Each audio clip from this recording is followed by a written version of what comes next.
त्यांच्यासारखं वागता येतं, यातून गावाचं कल्याण होणार नाही.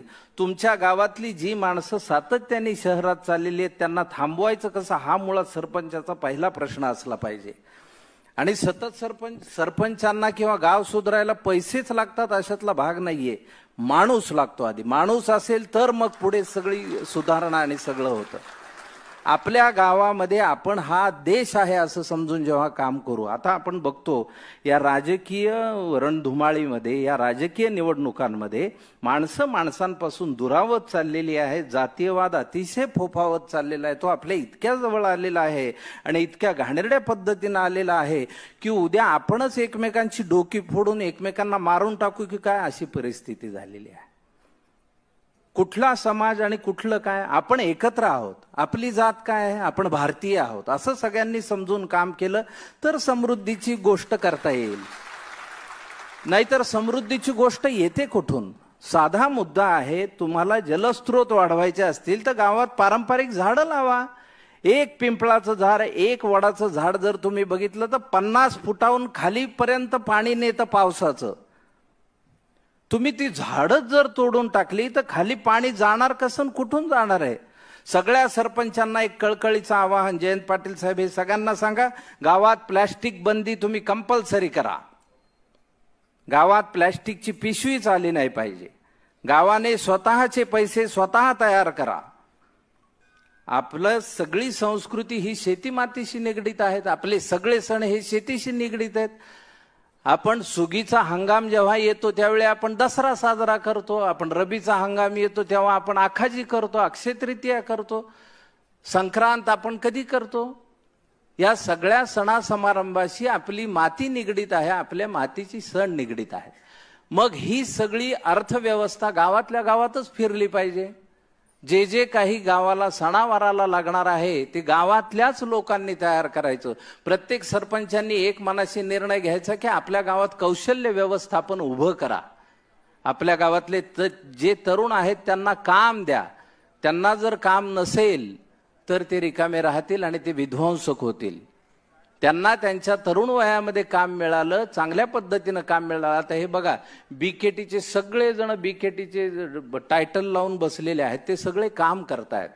तसं प्रत्येक गावाचं टायटल असलेली सगळी कौशल्य व्यवस्थापन व्यवस्था उभी करा.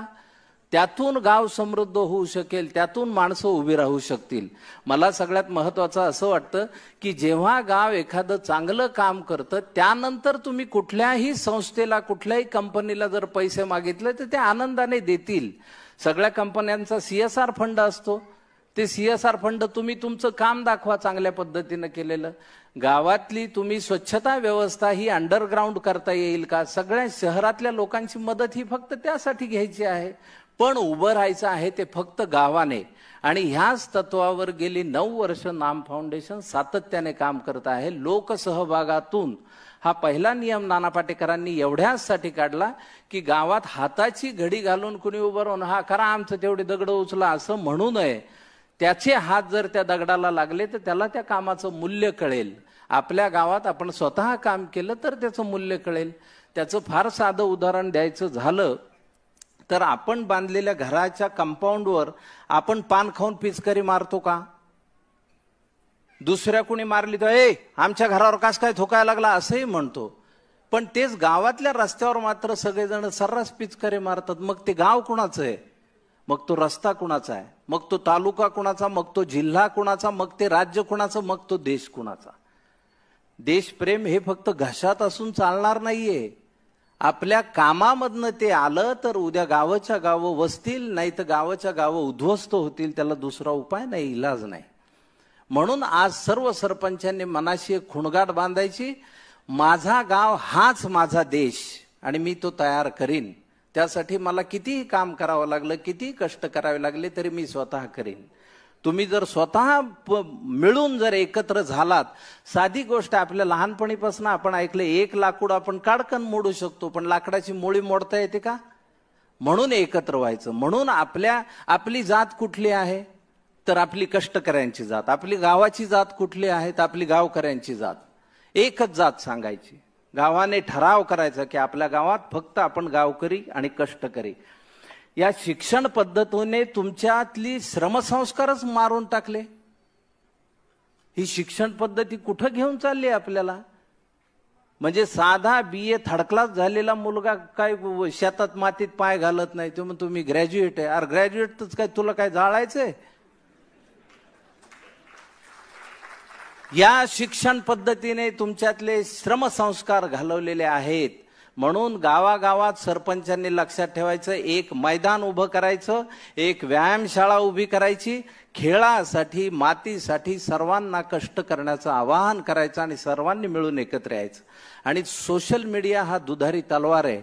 मगाशी ते लेकरू रडत होतं, मी म्हणलं कशामुळे रडतंय कशामुळे रडतंय. आताही आईने मोबाईल दिलाय तिच्या हातात. ती एवढूस लेकरू आहे, तिच्या हातात मोबाईल दिलाय, ती शांत बसली आहे. हे दुधारी शस्त्र आहे. या सोशल मीडियामुळे आपले सगळ्यांचे कान हलके झालेले आहेत.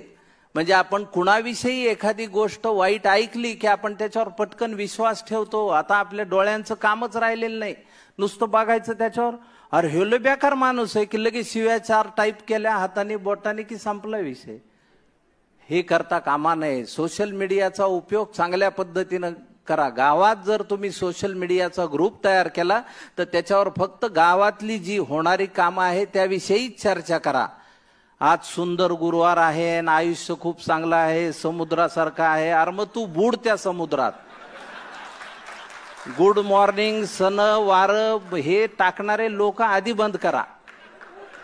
गावात हे काम होतं आहे, गावात हे काम करायला पाहिजे आहे. गावागावात शाळा आहे, त्या शाळांमध्ये प्रत्येक सरपंचांनी लक्षात ठेवा, जी फळं देणारी झाडं आहेत ती त्या शाळेच्या आवारात लावा आणि त्यातून त्या फळांमधनं येणारं जे उत्पन्न आहे ते ज्या मुलांना शिकायला फी नाही त्यांच्या फीसाठी भरा, त्या शाळेला द्या देणगी.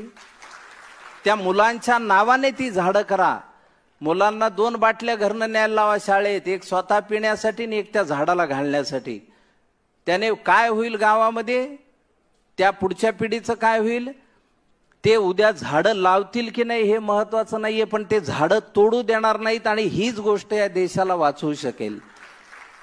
विकास तर खूप होईल, पण झाडं नसतील तर त्या विकासाचं करायचं काय? ऑक्सिजन सिलेंडर कुठून आणायचे प्रत्येकाच्या नाकाला लावायला? कोविडने आपल्याला दाखवलं आपल्या गरजा किती आहेत. निसर्ग आता बोलू लागलाय, निसर्ग यानंतर भयंकर पद्धतीनं आपल्याशी बोलणार, यावर विश्वास ठेवा.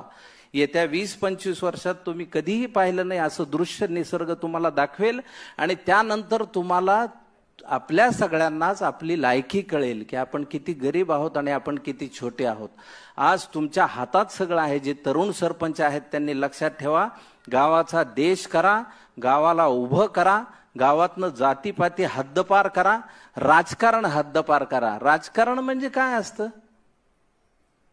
राजकारण हे चांगलं आहे का वाईट आहे असा आज प्रश्न विचारला तर काय उत्तर येईल हो त्याचं? मग ते चांगलं का असू नये? चांगलं राजकारण हा विषय आहे का नाहीये? तर राजकारण चांगलं सुद्धा असू शकेल. तुम्ही प्रेमाने सगळ्या विरोधकांशी वागा.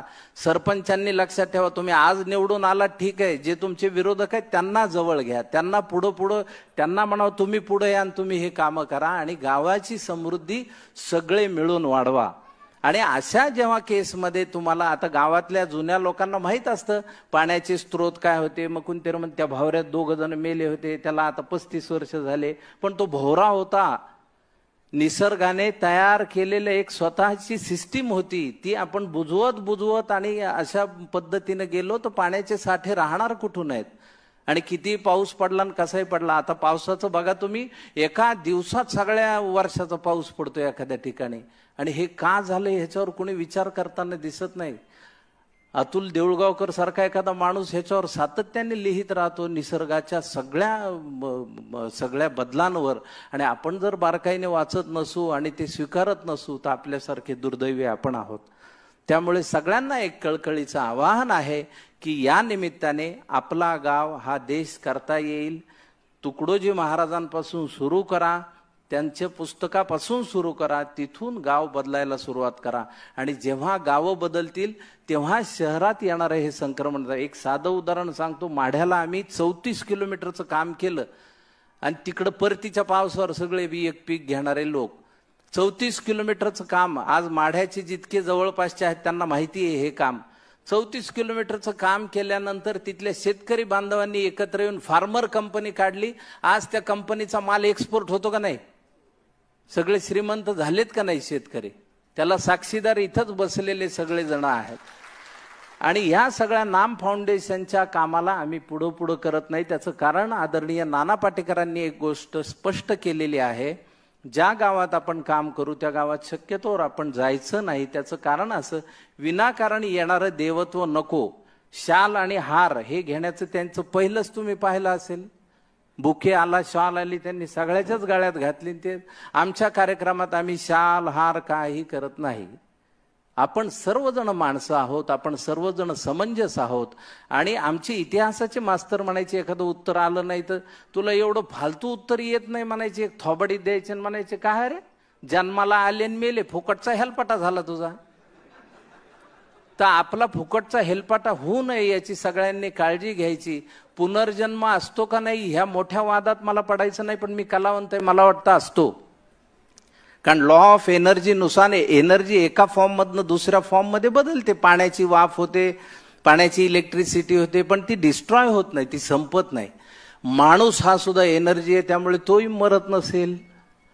मग ज्यांनी लोकांची आयुष्यामध्ये 1000 एकर जमीन लाटली खोट्या पद्धतीनं, सावकारी पद्धतीने, त्याचा पुनर्जन्म काय असेल? बैलच होईल ना ते. 1000 एकर नांगरल्याशिवाय सुटकाच नाही. एखाद्याने दुसऱ्याचे पैसे लाटून एखादा मोठा वाडा उभा केला, राजवाडा उभा केला, तर पुढचा जन्म काय? कुत्र्याचा.